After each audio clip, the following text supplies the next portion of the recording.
जय हिंद दोस्तों, एक बार फिर से स्वागत है आप सभी के लिए। जीएस के इम्पोर्टेंट एमसीक्यू फॉर्मेट में क्वेश्चन होने वाले हैं और कुछ क्वेश्चनों की डिटेल करते हुए भी चलेंगे। तो मैं और देखो यहाँ पे दिया है संयुक्त अभ्यास तर्कस भारत और किस देश के बीच आयोजित किया जाता है। तो यहाँ पे पेन वाइट कर लेते हैं, वाइट पेन सही चलेगा।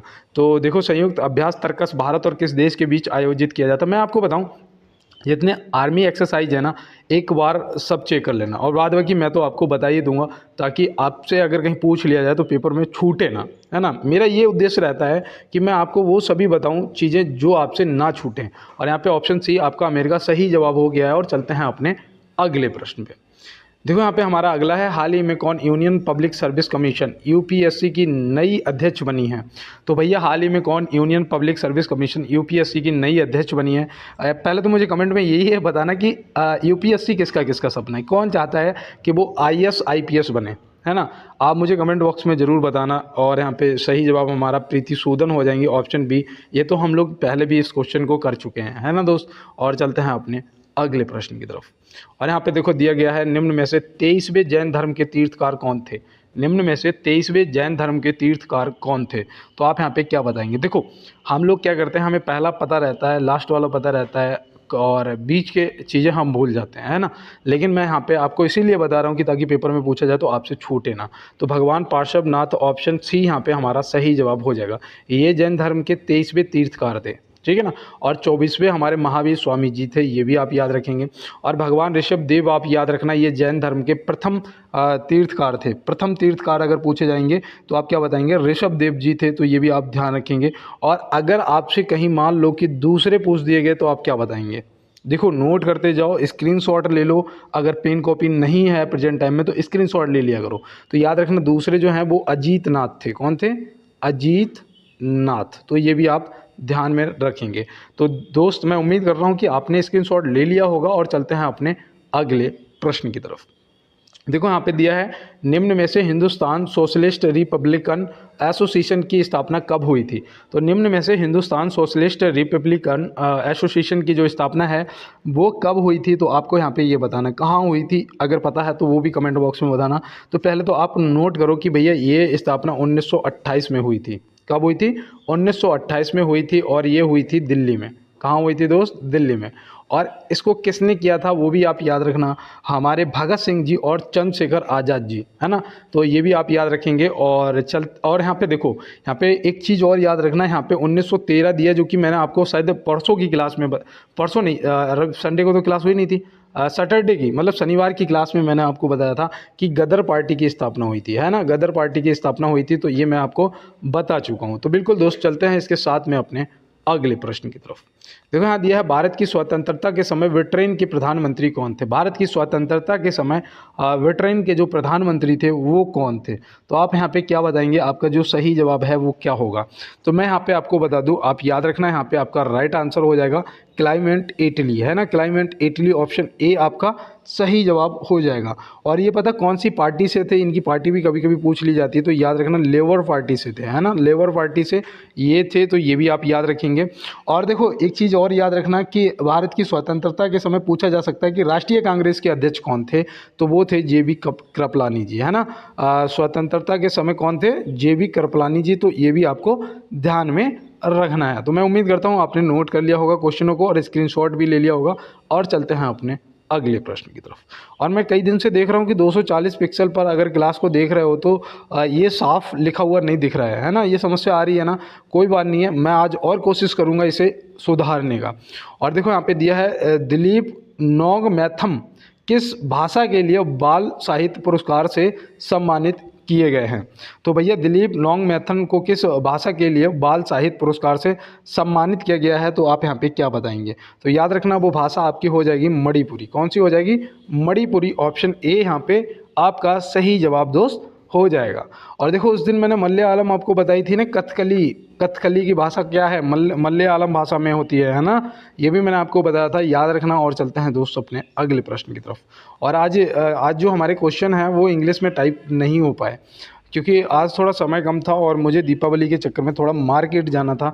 तो उस चक्कर में ये थोड़ा नहीं हो पाया, कि मुझे लगा कि हो सकता है यार आज भी क्लास ना हो पाई, कल भी नहीं हो पाई। तो यहाँ पे देखो याद रखना, भारतीय रेलवे में सर्वप्रथम तत्काल आरक्षण सेवा का प्रारंभ कब हुआ था। भारतीय, देखो ये रेलवे से संबंधित आपका पेपर है, तो रेलवे से संबंधित क्वेश्चन भी आपको पता होने चाहिए।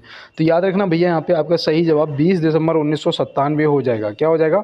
ऑप्शन सी 20 दिसंबर 1997 आपको ध्यान में रखना है। तत्काल आरक्षण सेवा जो टिकट होती ना, जाते हैं कि जैसे आज जाना है तो 10 बजे टिकट होगी या 11 बजे इमरजेंसी विंडो खुलेगी, तो ये आपको ध्यान में रखना है, ठीक है ना। ये कब 20 दिसंबर 1997 को स्टार्ट हुआ था। इसका स्क्रीनशॉट ले लो, नोट कर लो। चलते हैं अपने अगले प्रश्न की तरफ। तो यहाँ दिया है निम्नलिखित में से प्लासी का युद्ध कब हुआ था। निम्नलिखित में से प्लासी का यहाँ पे युद्ध पूछा जा रहा है आपसे कि कब हुआ था। तो आप यहाँ पे क्या बताएंगे? देखो याद रखना भैया, आपसे युद्ध तो जरूर पूछे जाएंगे। तो याद रखना यहाँ पे 1757 में हुआ था। प्लासी का युद्ध कब हुआ था? 1757 में हुआ था। डेट भी याद रखना, अगर पूछ दी जाए 23 जून, है ना। 23 जून आपको ध्यान में रखना है। तो 23 जून, यहाँ पे देखो जून मैंने गलत लिखा, 23 जून 1757 में हुआ था। और देखो यहाँ पे जो 59 दे रखा है 1759, इसमें याद रखना, इसमें हुआ था उसका वेदरा का युद्ध। बेदरा का युद्ध कब हुआ था? तो बेदरा का भी आप ध्यान रखेंगे। बेदरा का युद्ध आपका हुआ था 1759 में। 1761 में पानीपत का तृतीय युद्ध हुआ था, है ना। ये मैंने आपको कई बार बताया है। पानीपत का युद्ध, खानवा का युद्ध, चंदेरी का युद्ध, घग्गर का युद्ध, ये सब मैंने आपको रटवा रखे हैं। अगर नहीं आपने रटे तो एक बार फिर रट लो, मैं बताने वाला हूँ। पहले तो इन सभी का स्क्रीनशॉट ले लो। 1764 में आपका कौन सा हुआ था? तो ये हुआ था बक्सर का युद्ध, है ना। कौन सा हुआ था? बक्सर का युद्ध हुआ था। तो ये भी आप नोट कर लो। आप देखो यहाँ पे आपने स्क्रीनशॉट ले लिया होगा, है ना। आप देखो मैं यहाँ पे बताने वाला हूँ। पहले तो प्रश्न का जवाब ये हो जाएगा। देखो 1526 में आपका हुआ था पानीपत का प्रथम युद्ध। 1527 में किसका युद्ध हुआ था? अभी ट्रिक से बताऊंगा मैं यहाँ। और यहाँ पे देखो 1528 में किसका युद्ध हुआ था? 1529 में किसका युद्ध हुआ था? कभी भी नहीं भूलोगे। देखो कोई अगर हमारे घर पे आता है तो हम क्या करते हैं? सबसे पहले उसे पानी पिलाते हैं। तो मतलब पानीपत का प्रथम युद्ध, है ना। फिर क्या करते हैं भाई? उससे कहते हैं कि पानी पी लिया, अब अंकल जी खाना खा लो, है ना भाई। सबसे पहले तो पानी लेके जाते हैं, फिर खाना खाते हैं, तो मतलब खानवा का युद्ध 27 में हो गया। फिर खाना खाने के बाद जब कुछ देर बैठे रहते हैं, फिर हम लोग कहते हैं कि अंकल एक चाय हो जाए, चाय पी लो। तो याद रखना 27 के बाद 28 में चंदेरी का युद्ध हो गया। फिर जब भाई पानी पी लिया, खाना खा लिया, चाय पी ली, अब क्या करोगे? अब अंकल जी अपने घर जाएंगे, तो मतलब घग्गर का युद्ध, है ना। किसका? घग्गर का। और ये सब बाबर के टाइम पे हुए थे, है ना। तो ये भी आपको क्या है, ध्यान में रखना है दोस्त। और देखो यहाँ पे मैंने जो भी आपको युद्ध बताए हैं, 4 ये और 4 ये, 8 युद्ध बताए। 8 के 8 युद्ध आपको नोट कर लेने हैं। और चलते हैं दोस्त अपने अगले प्रश्न पे। देखो यहाँ पे दिया है, निम्नलिखित में से ग्लोबल वार्मिंग को प्रभावित करने वाला मुख्य कारक क्या है। निम्नलिखित में से ग्लोबल वार्मिंग को प्रभावित करने वाला मुख्य कारक क्या है। तो आप यहाँ पे क्या बताएंगे? यहाँ पे हमारा जो सही जवाब है वो याद रखना कार्बन डाइऑक्साइड हो जाएगा। क्या हो जाएगा? Carbon dioxide. ऑप्शन सी यहाँ पे बिल्कुल सही जवाब हो जाएगा। और मैं उम्मीद करता हूँ कि आपने भी इसी को टिक किया होगा। एक आपसे और पूछ लिया जाता है कि ग्रीन हाउस गैस क्या है ना। ग्रीन हाउस गैस आपसे पूछ लिया जाता है। तो याद रखना ग्रीन हाउस गैस जो जल वाष्प है, कार्बन डाइऑक्साइड है, मीथेन है, ये सब आपको ध्यान में रखना है, ठीक है ना दोस्त। तो चलते हैं अपने अगले प्रश्न की तरफ। देखो यहाँ दिया है, निम्नलिखित में से विश्व वन दिवस कब मनाया जाता है। निम्नलिखित में से विश्व वन दिवस कब मनाया जाता है। तो आप यहाँ पे क्या बताएंगे?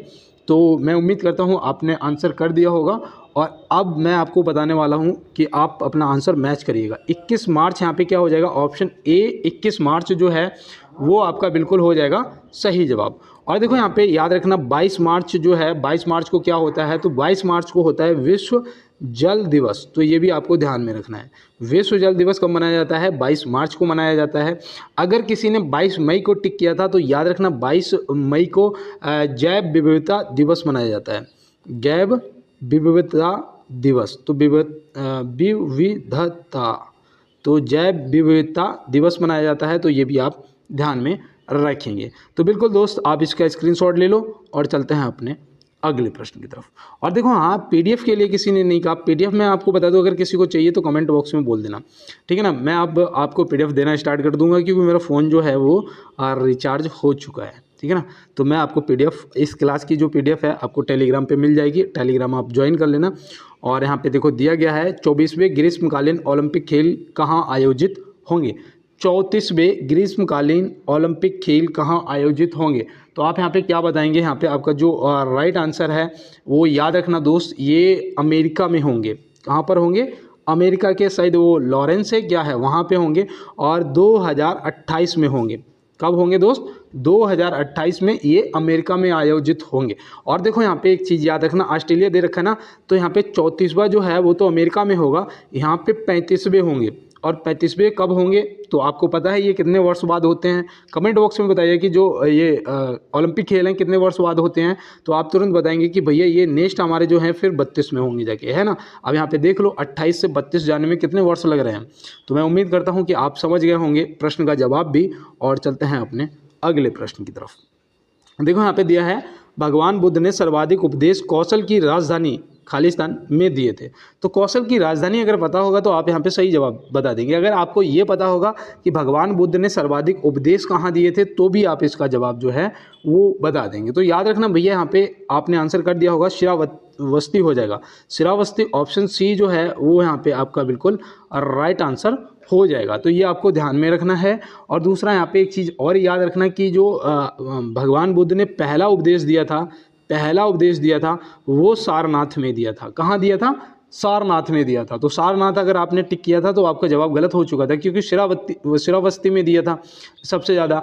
और देखो यहाँ पे याद रखना, जो कपिलवस्तु या फिर लुम्बिनी लिखा हुआ आपको मिल जाए, है ना, कपिलवस्तु या लुम्बिनी लिखा हुआ मिल जाए तो आपको ध्यान में रखना है कि यहाँ पे भगवान बुद्ध जी का जन्म हुआ था, है ना, इनका जन्म हुआ था। तो ये भी आप ध्यान में रखेंगे। तो बिल्कुल मैं उम्मीद करता हूँ आपने नोट कर लिया होगा। और चलते हैं इसके साथ में अपने अगले प्रश्न पे। देखो यहाँ पे दिया है, भारत में हाईटेक सिटी के नाम से किस सिटी को जाना जाता है? भारत में हाईटेक सिटी के नाम से किस सिटी को जाना जाता है? तो इसका आंसर आप क्या बताएंगे? तो इसका आंसर जो अगर आपको पता है तो आप फटाफट कमेंट बॉक्स में बता दीजिएगा, और नहीं पता है तो आप क्या करेंगे? नोट करेंगे हैदराबाद को। हैदराबाद को हाईटेक सिटी के नाम से जाना जाता है, तो ये भी आप ध्यान में रखेंगे। और अगर अहमदाबाद को किया था तो मैं आपको बता दूं ये भारत का मैनचेस्टर है ना। भारत का मैनचेस्टर किसे कहते हैं? अहमदाबाद को। और कोयम्बटूर को भी मैनचेस्टर कहते हैं, लेकिन किसका कहते हैं बताओ? कोयम्बटूर। तो याद रखना ये भैया दक्षिण भारत का वो है मैनचेस्टर, कोयम्बटूर। और अगर यहाँ पे आपसे पूछ लिया जाता कि उत्तर भारत का मैनचेस्टर बताओ तो आप क्या बताते? तो आप आसानी से कानपुर को बता सकते थे, है ना। तो आसानी से आप कानपुर को बता सकते थे। और कोयम्बटूर आपका दक्षिण भारत का मैनचेस्टर अहमदाबाद, और यहाँ पे हाईटेक सिटी आपकी हैदराबाद, ठीक है ना। और ये सब आपको ध्यान में रखना है, स्क्रीनशॉट ले लो। और चलते हैं अपने प्रश्न की तरफ। देखो यहाँ पे दिया है कि निम्नलिखित में से बोरलाग पुरस्कार की शुरुआत कब हुई थी? मैंने आपको पहले ये बताया था कि बोरलाग पुरस्कार किस क्षेत्र में दिया जाता है ना, ये आपको मैंने बताया था। लेकिन यहाँ पे शुरुआत पूछी गई है तो आप क्या बताएंगे? 1972 में हुआ था। 1972 में हुआ था। और ये कृषि के क्षेत्र में दिया जाता है ना, कृषि के क्षेत्र में, कृषि वैज्ञानिक के क्षेत्र में दिया जाता है। तो ये भी आप ध्यान रखेंगे। और यहाँ पे सही जवाब आपको 1972 हो जाएगा, ये आपको ध्यान रखना है। आप देखो यहाँ पे 1959 दे रखा है। 1959 में उसकी शुरुआत हुआ था ग्रैमी अवार्ड का, है ना। ग्रैमी अवार्ड जो है ये आपको कब दिया जाता है? तो ये आपको ध्यान में रखना है, ग्रैमी अवार्ड दिया जाता है 1959 में स्टार्ट हुआ था, है ना। किस फील्ड में दिया जाता है बताओ? फिल्म के या संगीत के? दो ऑप्शन देता हूँ, फिल्म के क्षेत्र में या फिर संगीत के क्षेत्र में, है ना। 1961 में उसकी शुरुआत हुई थी, ज्ञानपीठ पुरस्कार, है ना, ज्ञानपीठ पुरस्कार। तो ज्ञानपीठ पुरस्कार भी याद रखना, इसकी शुरुआत हुई थी। ये पहली बार दिया गया था 1965 में, ये भी आपको ध्यान में रखना है। पहली बार ज्ञानपीठ पुरस्कार दिया गया था 1965 में, लेकिन इसकी शुरुआत 1961 में हुई थी। तो ये भी आप ध्यान में रखेंगे। तो बिल्कुल दोस्त, चलते हैं इसके साथ में अपने अगले प्रश्न पे। निम्न में से फैमिली डॉक्टर प्रोजेक्ट योजना किस राज्य से संबंधित है? निम्न में से फैमिली डॉक्टर प्रोजेक्ट योजना किस राज्य से संबंधित है? तो यहाँ पे आप क्या बताएंगे? तो यहाँ पे आपका जो सही जवाब है आप कर दो। और ये पता है आपको कौन से राज्य से संबंधित है? जो भाषा के आधार पर बनने वाला पहला राज्य था, जो कि 1953 में बना था, आपका आंध्र प्रदेश, है ना। ऑप्शन सी यहाँ पे क्या हो जाएगा? आंध्र प्रदेश आपका सही जवाब हो जाएगा। और देखो यहाँ पे गुजरात से याद रखना, अगर गुजरात आपने टिक किया है तो गुजरात से एक तो आपको ग्रो ग्रीन, है ना, गो ग्रीन योजना, गो ग्रीन, और दूसरी वो है कौन सा उसका नाम था, देखो, वतन प्रेम योजना। देखो मुझे याद आ गया, वतन प्रेम योजना। तो वतन प्रेम योजना भी आपको याद रखना है, ये गुजरात से संबंधित है। उड़ीसा से कोई योजना अगर आपको याद आ रही हो तो बताओ। तो याद रखना उड़ीसा से आशीर्वाद योजना। आशीर्वाद योजना किससे संबंधित है? उड़ीसा से संबंधित है। तो ये भी आपको ध्यान में रखना है दोस्त। और चलते हैं अपने अगले प्रश्न की तरफ। यह है कि पैरा ओलंपिक 2024 में कृष्ण नागर को कौन सा मेडल जीता है? कृष्ण नागर ने कौन सा मेडल जीता है? बिल्कुल ठीक है। तो पैरा ओलंपिक 2024 में कृष्ण नागर ने कौन सा मेडल जीता है? तो आप यहाँ पे क्या बताएंगे? आपका सही जवाब जो है वो क्या हो जाएगा? तो याद रखना भैया, इन्होंने स्वर्ण पदक जीता था। क्या जीता था? स्वर्ण पदक, गोल्ड मेडल जीता था। अब आप पहले तो ये बताओ, ये कौन से, जो कृष्ण नागर जी हैं, ये कौन से खेल से संबंधित हैं? आप बता सकते हो? याद रखना भैया, बैडमिंटन से। बैडमिंटन आपको ध्यान में रखना है। कौन से राज्य से हैं? ये कौन से राज्य से हैं? तो वो भी याद रखना, राजस्थान से हैं। कौन से राज्य से हैं भैया? राजस्थान से हैं। तो ये भी आप ध्यान में रखेंगे, क्योंकि ये प्रश्न जो हैं आपके लिए इम्पोर्टेंट हैं और इस तरीके के जो हैं आपसे पूछे जाते हैं। और देखो यहाँ पर रजत पदक भी आप याद रखना, ये भी गुजरात से हैं जिन्हें रजत पदक मिला था, और इनका नाम था भवीना पटेल। भवीना पटेल है, ठीक है ना, भवीना पटेल। तो ये भी आप ध्यान में रखेंगे, ठीक है ना। भवीना पटेल जी ने जीता था रजत, और इनका जो खेल था वो था टेबल टेनिस। क्या था? यहाँ पे देखो, देवल लिख रहा हूँ मैं, टेबल टेनिस। तो टेबल टेनिस भी आपको ध्यान में रखना है, ठीक है ना। और एक ये शरद कुमार थे, शरद कुमार, उन्होंने कांस्य पदक जीता था, है ना। शरद कुमार जी ने कांस्य पदक जीता था। तो ये भी आप ध्यान में रखना। तो बिल्कुल दोस्त, चलते हैं अपने अगले प्रश्न की तरफ। हाल ही में वित्त मंत्री निर्मला सीतारमण ने जीएसटी भवन का उद्घाटन कहाँ किया है? तो भैया, हाल ही में वित्त मंत्री निर्मला सीतारमण जी ने जीएसटी भवन का जो उद्घाटन है वो कहाँ किया है? तो आप यहाँ पे क्या बताएंगे? तो यहाँ पे जो आपका सही जवाब है वो याद रखना, और राजस्थान के उदयपुर में किया है। कहाँ पर? उदयपुर, राजस्थान के उदयपुर में किया है। तो ये भी आप ध्यान में रखेंगे। और चलते हैं दोस्त इसके साथ अपने अगले प्रश्न की तरफ। अपने भाई को थोड़ा सा सपोर्ट कर दो। आप देख रहे होंगे मैं ज़्यादा फालतू समय बर्बाद नहीं करता हूँ, बस इतना कहता हूँ कि एक बार लाइक वाला बटन दबा दो और चैनल को सब्सक्राइब कर लो, बेल आइकन को दबा दो, ताकि क्लास जैसे ही आए आपको सबसे पहले नोटिफिकेशन मिल जाए। और अगर हेल्प करना चाहते हो भैया की, तो क्लास को शेयर कर देना अपने दोस्तों के साथ में, बस, है ना। और इतना आप करोगे, मुझे पूरा भरोसा है। मेरे सभी पुराने दोस्त प्रॉपर लाइक करते हैं। अगर आप मेरे साथ नए जुड़े हो तो एक बार लाइक वाला बटन और चैनल को सब्सक्राइब जरूर करना, और दोस्तों के साथ में शेयर भी कर देना, ताकि उनका भी स्कोर पता चलेगा कि क्या स्कोर कर पा रहे हैं। और देखो यहाँ पे दिया गया है प्रश्न हमारा है, अब नॉन स्टॉप क्लास को करेंगे। यहाँ पे दिया है, निम्न में से स्वतंत्र भारत के प्रथम गवर्नर जनरल कौन थे? निम्न में से स्वतंत्र भारत के प्रथम जो गवर्नर जनरल थे वो कौन थे? तो देखो, स्वतंत्र भारत के अगर प्रथम पूछे जाएंगे तो लॉर्ड माउंटबेटन को बताओगे, है ना। और अगर स्वतंत्र भारत के प्रथम भारतीय गवर्नर जनरल अगर आपसे पूछा जाएगा तो आप क्या बताएंगे? तो मैं उम्मीद करता हूं आपका बिल्कुल सही जवाब होगा चक्रवर्ती राजगोपालाचारी जी, है ना। और यहाँ पे प्रथम पूछेगा तो लॉर्ड माउंटबेटन, अगर भारतीय प्रथम पूछेंगे तो चक्रवर्ती राजगोपालाचारी, और लास्ट भी यही थे, है ना, लास्ट भी यही थे। तो ये आपको ध्यान में रखना। और पहले जो हमारे राष्ट्रपति जी थे वो याद रखना, डॉक्टर राजेंद्र प्रसाद जी थे, जो कि यहाँ पे ऑप्शन सी में दिए गए हैं। तो बिल्कुल दोस्त, आपने नोट कर लिया होगा, समझ भी लिया होगा। और चलते हैं अपने अगले प्रश्न की तरफ। देखो यहाँ पे दिया है, हाल ही में औरंगजेब लेन का नाम बदलकर क्या कर दिया गया है? हाल ही में औरंगजेब लेन का नाम बदलकर क्या कर दिया गया है? तो आप यहाँ पे क्या बताएंगे? तो यहाँ पे आपको ध्यान में रखना है, यहाँ पे आपका जो सही जवाब है वो हो जाएगा डॉक्टर APJ अब्दुल कलाम जी। और देखो ये प्रश्न आपके लिए इम्पोर्टेंट है, इसको आप विशेष रूप से ध्यान में रखेंगे, ठीक है ना। और देखो यहाँ पे एक चीज़ और याद रखना, जो अटल पथ है ना, ये उसका नाम कर दिया गया है बुंदेलखंड एक्सप्रेस वे का, है ना। बुंदेलखंड एक्सप्रेस वे जो है उसका जो नाम बदला गया है, उसका नाम हो गया है अटल पथ। तो ये भी आपको ध्यान में रखना है। औरंगजेब लेन जो है इसका नाम डॉक्टर APJ अब्दुल कलाम कर दिया गया है। तो ये भी आपको ध्यान में रखना है। स्क्रीनशॉट ले लो दोस्त, और चलते हैं अपने अगले प्रश्न पे। देखो यहाँ पे दिया गया है, भारतीय कृषि अनुसंधान संस्थान किस राज्य में स्थित है? भारतीय कृषि अनुसंधान संस्थान जो है वो किस राज्य में स्थित है? तो आप यहाँ पे क्या बताएंगे? तो यहाँ पे बिल्कुल आपका सही जवाब जो है दोस्त वो हो जाएगा नई दिल्ली। नई दिल्ली, ऑप्शन ए जो है बिल्कुल आपका सही जवाब हो जाएगा। और देखो यहाँ पे मैंने आपको कई बार और भी चीज़ें बताई हैं, जैसे कि आपका देहरादून में वो है वन अनुसंधान है ना, केंद्रीय वन अनुसंधान कहाँ है, तो वो आपका कहाँ पर है, देहरादून में।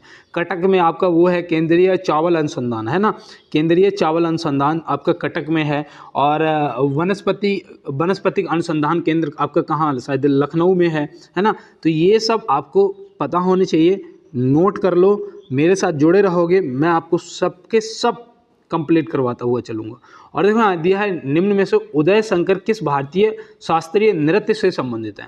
देखो भारतीय नृत्य, उनसे संबंधित जो कलाकार हैं ये सब आपको एक बार देख लेने हैं, ठीक है ना, हो सकता है कि पूछ लिया जाए। तो देखो उदय शंकर जी जो हैं वो तो कथकली से संबंधित है।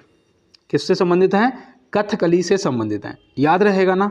अब देखो यहाँ पे कथक से आपके बिरजू महाराज हैं, लक्षु महाराज हैं, और आपके वो क्या नाम है उनका, सुखदेव महाराज हैं, है ना, सुखदेव महाराज हैं। तो ये सब जितने देखो जिनके नाम के पीछे महाराज लगा हो, है ना, महाराज लगा हो, आप तुरंत समझ जाना कि ये कथक आपके उत्तर भारत का लोक नृत्य है ना, उत्तर भारत से संबंधित है। तो ये भी आप याद रखना, या फिर ऑप्शन में उत्तर प्रदेश दे दिया जाए तो भी आप टिक कर देना। और देखो यहाँ पे भरतनाट्यम जो है इनसे भी संबंधित आप चीज़ें जान लो। पहले तो ये तमिलनाडु से संबंधित है ना, तमिलनाडु से संबंधित है भरतनाट्यम आपका। इनसे उन्हें याद रखना राम गोपाल जी को, किन्हें, राम गोपाल जी को। तो ये भी आप याद रखना, राम गोपाल जी अगर पूछे जाएंगे तो आप बता देना भरतनाट्यम से संबंधित हैं, ठीक है ना। और चलते हैं दोस्त, एक जैसे कि रागिनी देवी हैं, है ना, कि मैंने आपको आप शायद 2-3 दिन पहले बताया था, अगर आपको पता है तो बताना कि रागिनी देवी किस नृत्य से संबंधित है। अब यहाँ पे दिया है निम्न में से निर्वाचन आयोग का उल्लेख किस अनुच्छेद में दिया गया है। निम्न में से निर्वाचन आयोग का जो उल्लेख है वो किस अनुच्छेद में दिया गया है, तो आप यहाँ पे क्या बताएंगे। तो यहाँ पे बिल्कुल आपका सही जवाब ऑप्शन बी हो जाएगा, अनुच्छेद 324। अनुच्छेद 324 यहाँ पे क्या हो जाएगा, आपका सही जवाब हो जाएगा। अनुच्छेद 280 आपको पता है किससे संबंधित है, कई बार मैंने आपको बताया है कि अनुच्छेद 280 जो है ये वित्त आयोग से संबंधित है, आपके वित्त आयोग से संबंधित है आपका अनुच्छेद 280। और देखो यहाँ पे 360, ये 352 से लेके 360 तो आपको रट्टा पड़ा होगा कि ये 360 जो है ये आपका वित्तीय आपात से संबंधित है ना, वित्तीय आपात से संबंधित है। और एक प्रश्न पूछ लिया जाता है कि वित्तीय आपातकाल भारत में कितनी बार लगा है, तो बताना है कि एक भी बार नहीं लगा है ना दोस्त। तो बिल्कुल दोस्त, चलते हैं अपने अगले प्रश्न पे। तो यहाँ दिया है साल 2025 के एशिया कप की मेजबानी कौन सा देश करेगा। साल 2025 के एशिया कप की जो मेजबानी है वो कौन सा देश करेगा। तो यहाँ पे याद रखना भैया 2025 का तो हमारा अपना प्यारा भारत, ऑप्शन ए सही जवाब हो जाएगा, ठीक है ना। और देखो जो 2027 में होगा वो बांग्लादेश करेगा। 2027 का जो एशिया कप होगा उसकी मेज़बानी जो है वो कौन करेगा, वो करेगा भाई बांग्लादेश। तो ये भी आपको ध्यान में रखना है। तो चलते हैं दोस्त इसके साथ में अपने अगले प्रश्न की तरफ। देखो यहाँ पे दिया गया है एशियाई विकास बैंक एडीबी का मुख्यालय कहाँ स्थित है। एशियाई विकास बैंक एडीबी का मुख्यालय जो है ये कहाँ पर स्थित है, और इसकी जो स्थापना है वो कब हुई थी, अगर पता है तो बताओ, नहीं तो आप नोट करो। पहले तो देखो यहाँ पे मुख्यालय पूछा गया है ना, और यहाँ पे मुख्यालय नहीं दिया गया है। यहाँ पे शायद गलती से मैं टाइप कर गया कि इसकी जो स्थापना है वो 1966 में हुई थी, और मुख्यालय मैं टाइप करना ही भूल गया। तो याद रखना भैया मनीला में है। कहाँ पर, मनीला। मनीला पता है कौन से देश में है, फिलीपींस में है। कहाँ पर है, फिलीपींस में। तो ये भी आप याद रखना, ठीक है ना, फिलीपींस पूरा ही लिख देता हूँ, फिलीपींस में है। तो ये भी आप ध्यान में रखेंगे, ठीक है ना दोस्त। 1948 में बताओ किसकी स्थापना हुई थी। तो ये तो बहुत ही इम्पोर्टेंट क्वेश्चन है। वर्ल्ड हेल्थ ऑर्गेनाइजेशन मतलब कि WHO है ना, WHO। इसका मुख्यालय भी याद रखना, ज़्यादातर पूछ लिया जाता है जिनेवा, है ना। कहाँ पर है, जिनेवा में है। तो ये भी आपको ध्यान में रखना है, ठीक है ना। और देखो अगर आपसे यहाँ पे एशियाई विश्व बैंक पूछा था, अगर आपसे विश्व बैंक पूछ लिया जाता है ना, विश्व बैंक पूछा जाता, तो इसकी स्थापना जो हुई थी वो 1945 में हुई थी। और कहाँ पर, तो याद रखना इसका मुख्यालय है वाशिंगटन में, है ना, अमेरिका में। तो ये भी आपको ध्यान में रखना है। और यहाँ पे जो ऑप्शन है वो गलत लग गए, लेकिन यहाँ पे जो डेटे लिखी हुई हैं वो बिल्कुल मैच खा रही हैं। तो बिल्कुल दोस्त, चलते हैं अपने अगले प्रश्न की तरफ। निम्न में से लैक्टिक अम्ल का प्राकृतिक स्रोत क्या है। निम्न में से लैक्टिक अम्ल का जो प्राकृतिक स्रोत है वो क्या है। भाई आपको पता होगा भैया दूध से दही बनाने में क्या काम आता है ना, तो आप तुरंत बताएंगे। तो यहाँ पे बिल्कुल आपका सही जवाब दूध हो जाएगा। ये आपको विशेष रूप से ध्यान रखना है। और देखो जो फिटकरी है ना, फिटकरी जो है ये किसका है, तो ये याद रखना जो नाइट्रिक अम्ल होता है ना, नाइट्रिक अम्ल, तो नाइट्रिक अम्ल का प्राकृतिक स्रोत जो है वो फिटकरी हो जाएगा। मूत्र जो है ये किसका स्रोत है, तो ये भी आपको याद रखना, जो यूरिक अम्ल होता है ना, यूरिक अम्ल जो होता है उसका स्रोत है ना। आपने देखा होगा कि बहुत ज़्यादा इस बदबू आती है, तो वो इसी यूरिक अम्ल की वजह से आती है, ठीक है ना। तो इस चीज़ को भी आप ध्यान में रखेंगे। तो बिल्कुल दोस्त, चलते हैं अपने अगले प्रश्न की तरफ। प्राकृतिक वर्णन सिद्धांत के प्रतिपादक कौन है? प्राकृतिक वर्णन सिद्धांत के जो प्रतिपादक हैं वो कौन है? अब ये क्वेश्चन थोड़ा सा आपको लग रहा होगा कि भैया हार्ड हो गया है, तो बिल्कुल आप यहाँ पे याद रखना, चार्ल्स डार्विन हो जाएंगे। कौन हो जाएंगे? ऑप्शन ए चार्ल्स डार्विन यहाँ पे आपका बिल्कुल सही जवाब हो जाएगा। और अनुवांशिकी के जनक आपके क्रेग जॉन मेंडल हो जाएंगे, है ना, अनुवांशिकी के। और इन्होंने पहला जो मटर के पौधे पे किया था प्रयोग, है ना, ये भी ये कई बार पूछा जाता है मटर के पौधे वाला, तो ये भी आपको ध्यान में रखना है, ठीक है ना। और देखो यहाँ पे जो ये लाइवो ई सीरियर है ना, लाइवो ई सीरियर, ये जो है ये आपको याद रखना है, ये रसायन विज्ञान के जनक हैं, है ना। तो ये भी आप ध्यान में रखेंगे, रसायन विज्ञान। देखो इसका भी स्क्रीनशॉट ले लो, ठीक है ना, और नोट कर लेना, पीडीएफ में आपको दे दूंगा। और चलते हैं अपने अगले प्रश्न पे। निम्न में से मलेरिया रोग का वाहक कौन है? मलेरिया रोग का वाहक यहाँ पे पूछा गया है। तो मलेरिया रोग भैया ये तो मादा मच्छर, मतलब मादा एनोफिलिज मच्छर, ऑप्शन ए, ठीक है ना, मादा मच्छर या फिर मादा एनोफिलिज मच्छर लिखा हो या मादा मच्छर लिखा हो, आप यहाँ पे टिक कर देना आपका सही जवाब। कुत्ते से तो रेबीज होता है ना, रेबीज का टीका भी लगता है, तो ये भी आप याद रखना। तो मैं उम्मीद करता हूँ यहाँ पे ये सब आपने नोट कर लिया होगा। लेकिन मैं एक बात आपको बताऊँगा, अगर मलेरिया हो जाता है तो उससे हमारी बॉडी में किस चीज़ को नुकसान होता है पता है आपको? इससे प्रभावित अंग होता है प्लीहा, या जिसे बोलते हो क्या बोलते हैं, तिल्ली, है ना, तिल्ली कहते हैं कि तिल्ली बढ़ गई, तो ये तिल्ली या प्लीहा याद रखना है आपको, ठीक है ना। और चलते हैं इसके साथ में अपने अगले प्रश्न पे। देखो यहाँ पे दिया है अल्ट्रावायलेट किरणों द्वारा चिकित्सा की खोज किसने की थी? अल्ट्रावायलेट किरणों द्वारा चिकित्सा की खोज किसने की थी? तो यहाँ पे आप क्या बताएंगे? तो यहाँ पे याद रखना है, यहाँ पे जो हमारा सही जवाब है वो हो जाएगा फ्रिंसन, ऑप्शन सी यहाँ पे क्या हो जाएगा हमारा, बिल्कुल दोस्त राइट आंसर हो जाएगा। और चेचक के टीके की खोज किसने करी थी बताओ? तो याद रखना भैया एडवर्ड जेनर ने करी थी, और कब करी थी वो भी याद रखना, 1796 में करी थी। कब करी थी दोस्त? 1796 में करी थी। रॉबर्ट कोच ने किसकी खोज करी थी? तो रॉबर्ट कोच ने भाई टीबी की खोज करी थी, टीबी के जीवाणु और टीबी के टीके की, है ना। तो बिल्कुल याद रखना भैया, टीबी की जो खोज है वो किसने करी थी? रॉबर्ट कोच ने करी थी, तो ये भी आपको ध्यान में रखना है। और इसके लिए वो एक टीका लगाया जाता है, कौन सा? VCG। और यहाँ पे देखो उसके बारे में भी आज मैं आपको बताऊंगा। और यहाँ पे दिया है कि पेरिस ओलंपिक 2024 का आगाज कब हुआ था? देखो पेरिस ओलंपिक 2024 में हुआ है। 110% आपसे क्वेश्चन पूछे जाएंगे, ये आप पक्की बात मान लो। तो यहाँ पे आपका जो सही जवाब है वो हो जाएगा 26 जुलाई। क्या हो जाएगा? 26 जुलाई, ऑप्शन ए।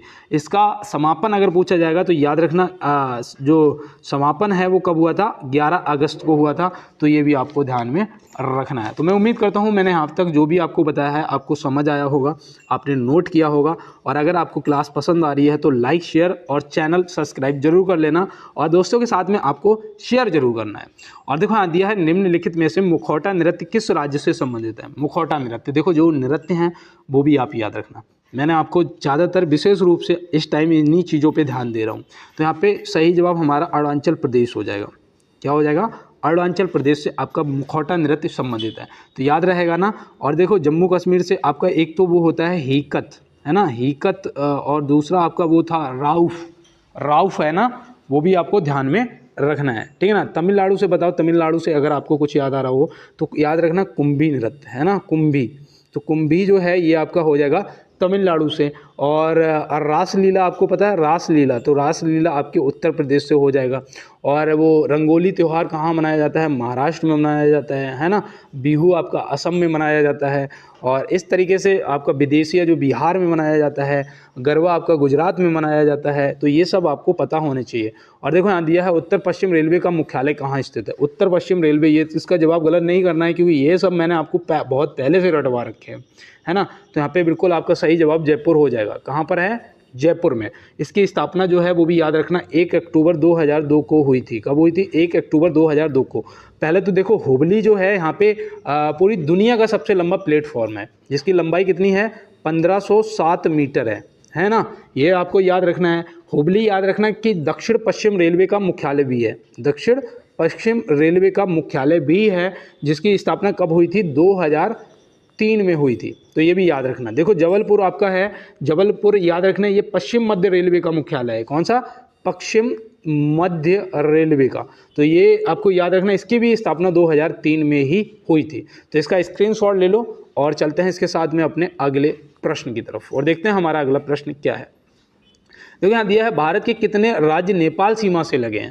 देखो हमारे पड़ोसी देश और हमारे कितने राज्य पड़ोसी देशों से लगते हैं, ये सब चीज़ें बेसिक हैं और ये हमें बिल्कुल अच्छे से पता होनी चाहिए। तो ये यहाँ पे हमारे 5 राज्य लगते हैं। कितने, 5 राज्य लगते हैं। कौन कौन से लगते हैं, तो याद रखना भैया, एक तो हमारा उत्तर प्रदेश हो जाएगा, दूसरा हमारा उत्तराखंड हो जाएगा, तीसरा जो हमारा है वो बिहार हो जाएगा, है ना, बिहार हो जाएगा, और चौथा जो हमारा है वो पश्चिम बंगाल हो जाएगा, पश्चिम बंगाल, और पांचवा जो हमारा है वो सिक्किम हो जाएगा।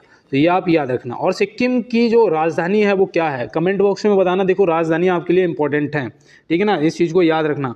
और 4 राज्य हमारे भूटान के साथ में लगते हैं।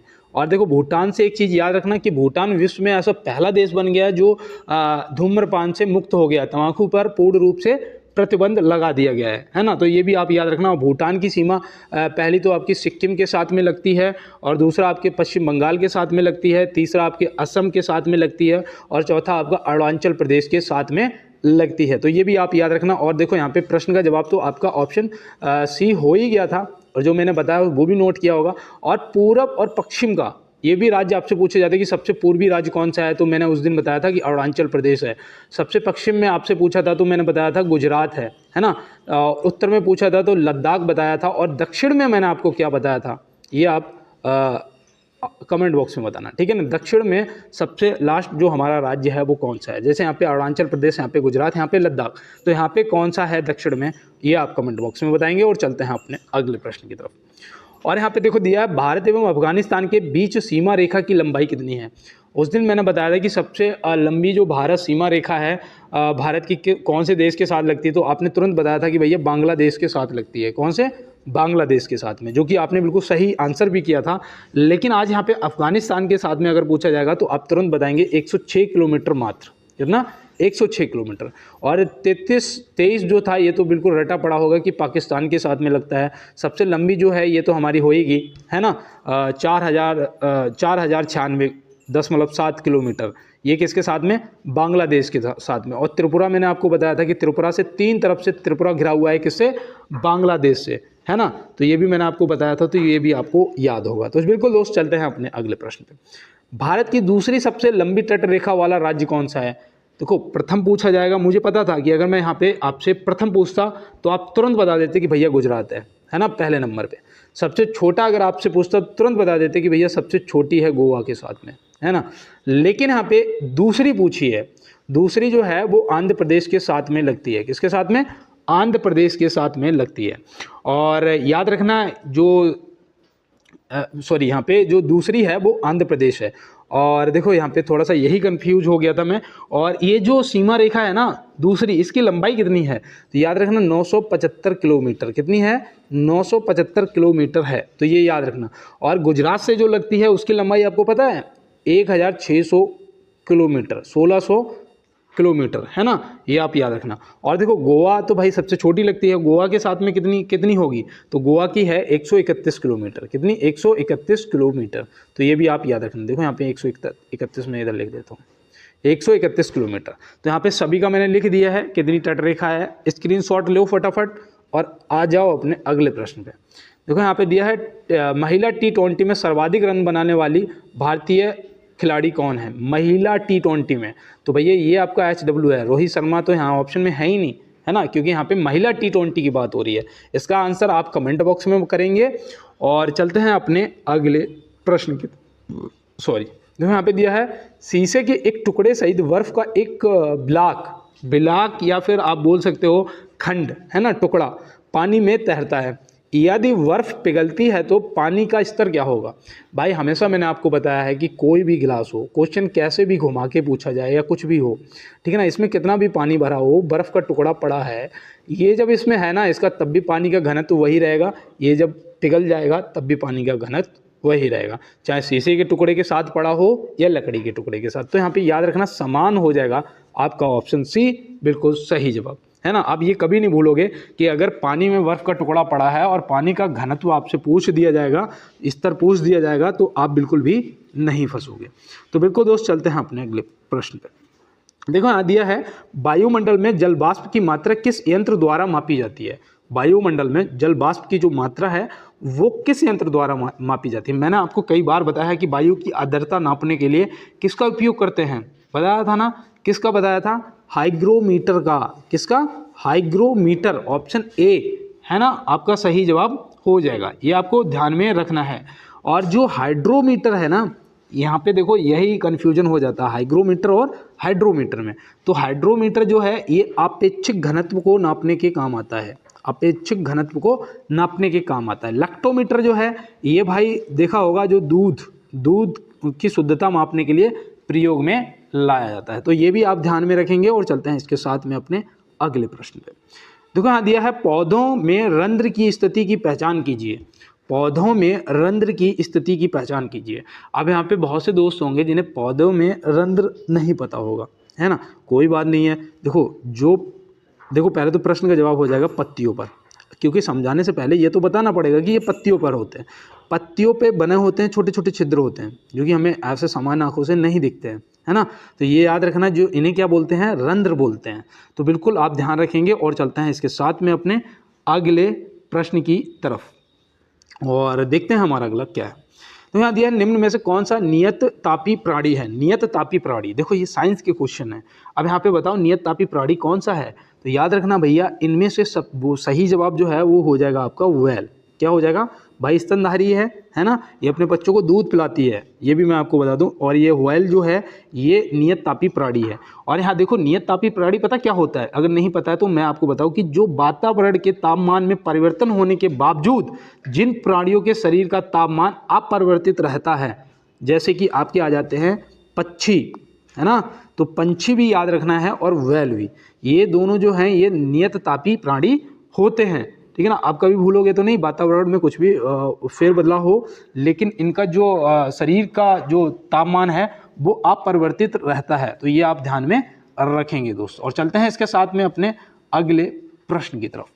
देखो यहाँ दिया है निम्न में से पांडा किसके कुल का होता है। पांडा जो है वो किसके कुल का होता है, बंदर, मानव, भालू या इनमें से कोई नहीं। तो बिल्कुल इजी क्वेश्चन है और इसी तरीके के पूछ लिए जाते हैं। तो आप क्या लगाएंगे, इसका सही जवाब भालू, है ना, ऑप्शन सी यहाँ पे क्या हो जाएगा, भालू। पांडा जो है किसके कुल का है, भालू के कुल का। तो ये आपको ध्यान में रखना है। तो बिल्कुल दोस्त, चलते हैं अपने अगले प्रश्न पे। देखो यहाँ दिया है हाल ही में कहाँ हाइब्रिड कोर्ट रूम का उद्घाटन किया गया है। हाल ही में कहाँ हाइब्रिड कोर्ट रूम का उद्घाटन किया गया है। तो भाई देखो ये याद रखना, यहाँ पे सब डिजिटल है, ये है नई दिल्ली। क्या हो जाएगा, नई दिल्ली। ऑप्शन बी जो है आपका हो जाएगा सही जवाब। और चलते हैं इसके साथ में अपने अगले प्रश्न पे। देखो यहाँ दिया है निम्नलिखित में से किसने 1885 में हैजा का टीका का विकसित किया था। हैजा का टीका विकसित किया था 1885 में। तो यहाँ पे 1885 में किसने किया था। तो याद रखना भैया, सही जवाब हमारा जेमे फेरन हो जाएगा। जेमे फेरन, ऑप्शन ए यहाँ पे क्या हो जाएगा, आपका बिल्कुल सही जवाब हो जाएगा। और देखो एक चीज़ याद रखना, यहाँ पे जो जोनास साल्क दिए हैं, अगर इनको आपने टिक किया है तो इन्होंने पोलियो के टीके की खोज की थी। पोलियो, है ना, पोलियो जो टीका है वो इनसे संबंधित है, जोनास साल्क से, है ना। तो ये भी आप ध्यान रखेंगे। क्षय रोग जिसे बोलते हो आप टीबी, है ना, तो क्षय रोग का जो टीका है ना, उसकी जो क्लेमेंट इटली ने खोज करी थी, है ना। क्षय रोग की जो खोज है वो किसने करी थी, क्लेमेंट, क्लेमेंट, इटली नहीं भाई, क्लेमेंट में। और देखो पता है ये क्लेमेंट कैसे, देखो अभी आप समझ जाओगे। बी, एक मिनट, यहाँ पे देखो BCG है ना, भाई टीबी की रोकथाम के लिए BCG का टीका लगता है। इसका मतलब होता है बैसिलस, क्लेमेंट और ग्यूरिन, क्योंकि क्लेमेंट और ग्यूरिन ने दोनों ने मिलकर की थी, तो यहाँ पे इनके नाम से याद रखना। देखो इसमें पूछ भी लिया जाता है कभी कि BCG में बी का अर्थ क्या है, या सी का अर्थ क्या है, या जी का अर्थ क्या है, ऐसे प्रश्न आता है पेपर में। तो याद रखना भैया BCG में बैसिलस, क्लेमेंट, ग्यूरिन है ना, तो यहाँ पे आप तीनों का एक बार में बता देंगे। तो बिल्कुल दोस्त, और चलते हैं इसके साथ में अपने अगले प्रश्न पे। तो यहाँ दिया है गांधी शांति पुरस्कार वार्षिक पुरस्कार किससे दिया जाता है? गांधी शांति पुरस्कार वार्षिक पुरस्कार किसे दिया जाता है, इसका आप आंसर करिएगा। और तब तक मैं बता दूं कि एक बार जीतने के लिए पहले 1000 बार प्रैक्टिस करनी पड़ती है। तो बिल्कुल प्रैक्टिस करते रहो, बढ़िया से तैयारी करते रहो। और आपने इसका जवाब कर दिया होगा, ए और बी दोनों ऑप्शन सी यहाँ पे आपका सही जवाब हो जाएगा। और मैं आपको बता दूं कि जो सामाजिक, आर्थिक और राजनीतिक जो बोल सकते हैं कि सामाजिक तौर पे अच्छे मतलब वो करते हैं, और आर्थिक तौर पे है ना, तो ये आप ही ध्यान रखना, इस क्षेत्र में ये गांधी शांति पुरस्कार दिया जाता है, ठीक है ना। तो सामाजिक, आर्थिक और राजनीतिक क्षेत्र में दिया जाता है। तो बिल्कुल दोस्त, और चलते हैं अपने अगले प्रश्न पर। किस भारतीय खिलाड़ी के नाम पर जर्मनी में एक सड़क का नाम रखा गया है? भारतीय खिलाड़ी के नाम पर, वो भी हॉकी के, भारतीय हॉकी खिलाड़ी के नाम पर जर्मनी में एक सड़क का नाम रखा गया है। भैया आप बहुत से दोस्त मेरे मेजर ध्यानचंद जी को टिक करेंगे, लेकिन जवाब आपका गलत है। कैप्टन रूप सिंह जी, याद रखना भैया, ऑप्शन बी, ऑप्शन बी यहाँ पे क्या हो जाएगा, हमारा बिल्कुल सही जवाब हो जाएगा, कैप्टन रूप सिंह जी। तो बिल्कुल दोस्त, और चलते हैं इसके साथ में अपने अगले प्रश्न पे। देखो यहाँ पे दिया गया है मोसाद किस देश की गुप्तचर संस्था का नाम है? मोसाद, तो मोसाद याद रखना भैया, मैंने उस दिन आपको बताया था जापान की गुप्तचर संस्था का नाम, पाकिस्तान की गुप्तचर संस्था का नाम, भारत की गुप्तचर संस्था का नाम। आज यहाँ पे मोसाद पूछ लिया है, तो याद रखना इजराइल की, किसका? इजराइल। जापान की उस दिन मैंने आपको क्या बताई थी? CIRO, इसका फुल फॉर्म भी बताया था आपको, क्या बताया था कमेंट बॉक्स में बताना। भारत की आपको बताया था रॉ और IB है ना, इंटेलिजेंट ब्यूरो। तो बिल्कुल दोस्त, ये सब आपको याद रखना। पाकिस्तान की ISI आपको बताया था। और चलते हैं इसके साथ में अपने अगले प्रश्न पर। निम्न में से एशिया की सबसे लंबी नदी कौन सी? एशिया की सबसे लंबी नदी भैया ये चीन में है। कहाँ पर है? देखो मैं चीन का जीन लिख रहा हूँ, चीन में है, तो ये आप याद रखना। इसका नाम है यंगता जी, यंगता जी, एक तो चीनी नाम भी है ऐसे ही होते हैं, यंगता जी है ना। अब इसकी जो लंबाई है वो भी हो सकता है कि पूछ लिया जाए, तो याद रखना भैया 6300 किलोमीटर, 6300 किलोमीटर यहाँ पे आपका सही जवाब हो जाएगा।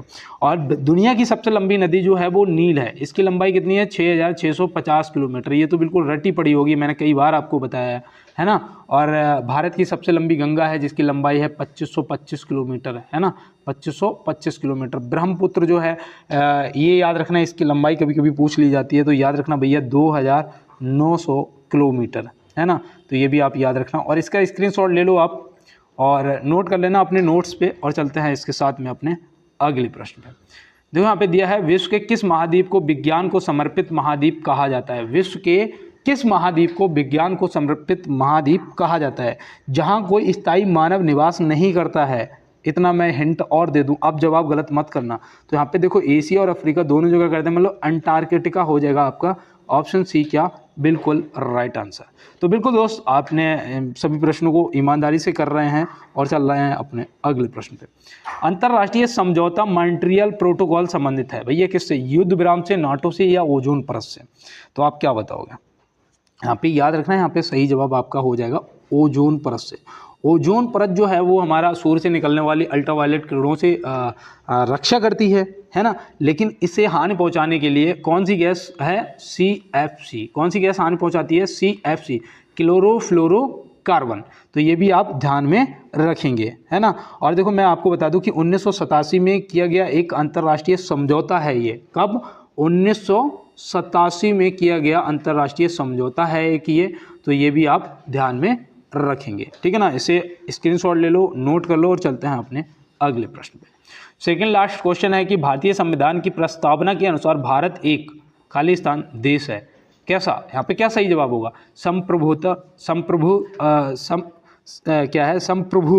यहाँ पे थोड़ा एरर है, गलत लिखा हुआ है, समाजवादी और लोकतांत्रिक गणराज्य, मतलब ये सभी ऑप्शन डी यहाँ पे क्या हो जाएगा, बिल्कुल सही जवाब आपका हो जाएगा। और बिल्कुल दोस्त चलते हैं इसके साथ में अपने अगले प्रश्न पे।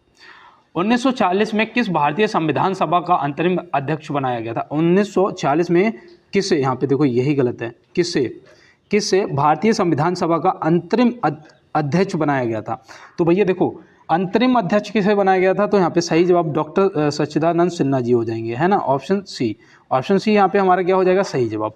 और देखो स्थायी अध्यक्ष की बात करेंगे तो वो थे डॉक्टर राजेंद्र प्रसाद जी, है ना, स्थायी अध्यक्ष कौन थे, डॉक्टर राजेंद्र प्रसाद जी। अगर बात करेंगे यहाँ पे प्रारूप समिति के, तो वो थे डॉक्टर भीमराव अंबेडकर जी, जिन्होंने संविधान की आत्मा भी कहा था, है ना, प्रारूप प्रस्तावना को संविधान की आत्मा भी कहा था, तो ये भी आप याद रखेंगे। और मिलते हैं दोस्त अपने अगले क्वेश्चनों में, अगले क्लास में, और तब तक के लिए सभी दोस्तों को मेरा जय हिंद।